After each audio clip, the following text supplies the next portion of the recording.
اعوذ باللہ من الشیطان اللعین الرجیم بسم اللہ الرحمن الرحیم۔ میرے واجب الاحترام مومنین و مومنات، السلام علیکم ورحمۃ اللہ وبرکاتہ۔ مومنین کرام، خداوند کریم کا جتنا شکر ادا کیا جائے وہ کم ہے کہ خداوند متعال نے ہمیں عظیم اور بابرکت مہینے میں سانسیں لینے کا شرف بخشا ہے۔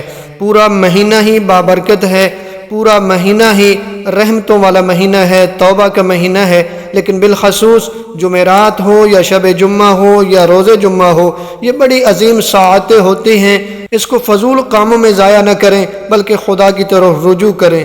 امام محمد باقر علیہ السلام فرماتے ہیں کہ جو شخص ہر جمعرات کو سورہ مائدہ کی تلاوت کرے گا اس کا ایمان لباس سے ظلم نہیں پہنے گا اور وہ کبھی بھی شرک نہیں کرے گا۔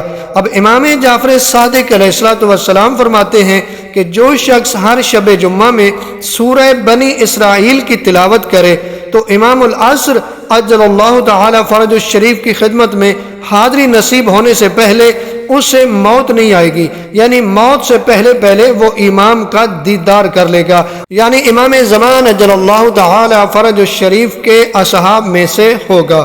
اب امام محمد باقر علیہ السلام فرماتے ہیں کہ جو شخص شب جمعہ میں سورہ صاد کی تلاوت کرے تو اس کو دنیا و آخرت کی بھلائی عطا ہوگی اور اسے اتنا دیا جائے گا جتنا کسی نبی مرسل یا ملک مقرب کو دیا جاتا ہے۔ وہ خود تو بہشت میں جائے گا مگر اپنے اہل خانہ میں سے جسے چاہے، حتیٰ کہ اپنے خدمتگار کو بھی بہشت میں لے جا سکے گا، اگرچہ وہ خدمتگار اس شخص کے عیال میں شامل نہ ہو اور اس کی شفاعت کے دائرے میں نہ آتا ہو۔ امام جعفر صادق علیہ السلام سے منقول ہے کہ جو شخص شب جمعہ یا روز جمعہ میں سورہ احقاف کی تلاوت کرے تو وہ دنیا میں خوف و خطر اور آخرت میں دلگیری اور پریشانی سے امن میں ہوگا۔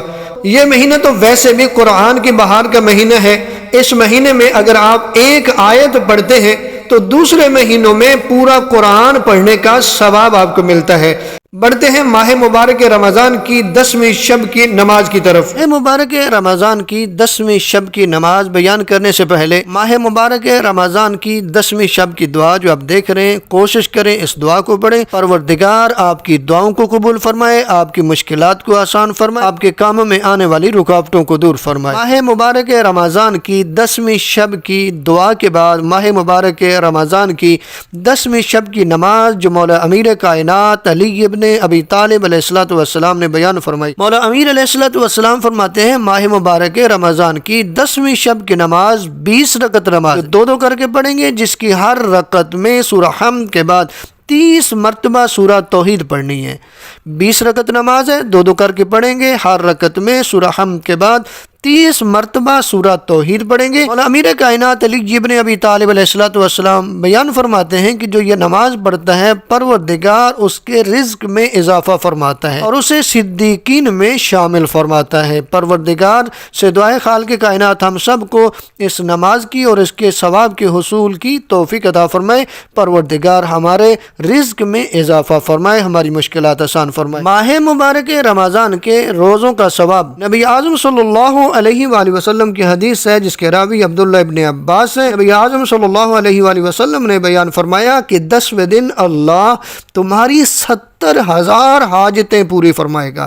سورج، چاند، ستارے، چوپائے، پرندے، تمام پتھر، پھول، ہر خشک و تر، مچھلیاں، دریا اور درختوں کے پتے تمہارے لیے استغفار کریں گے۔ سبحان اللہ، کیا مقام ہے اس بندے کا جو ماہ مبارک رمضان سے استفادہ کرتا ہے۔ ماہ رمضان کے روزوں کے ثواب کے بعد ماہ مبارک رمضان کے 10ویں دن کی دعا جو آپ دیکھ رہے ہیں، پروردگار ہم سب کی مشکلات کو آسان فرمائے، ہماری دعاؤں کو قبول فرمائے اور ہم سب کی عزت رزق بخت میں پروردگار اضافہ فرمائے۔ ماہ مبارک رمضان کی جو 10ویں تاریخ ہے، یعنی 10 ماہ رمضان کو چونکہ وفات ہے جناب سیدہ خدیجہ الکبریٰ سلام اللہ علیہا کی، تو ہم سب سے پہلے اپنے وقت کے امام کی بارگاہ میں تعزیت پیش کرتے ہیں، تو اس کے بعد زیارت خدیجہ الکبریٰ جو آپ کے سامنے آپ کو نظر آ رہی ہے، اس کو پڑھیں۔ پروردگار ہم سب کی مشکلات کو آسان فرمائے، ہماری دعاؤں کو قبول فرمائے، ہماری عزت رزق بخت میں اضافہ فرمائے اور ہمیں ماہ مبارک رمضان سے استفادہ کرنے کی توفیق عطا فرمائے۔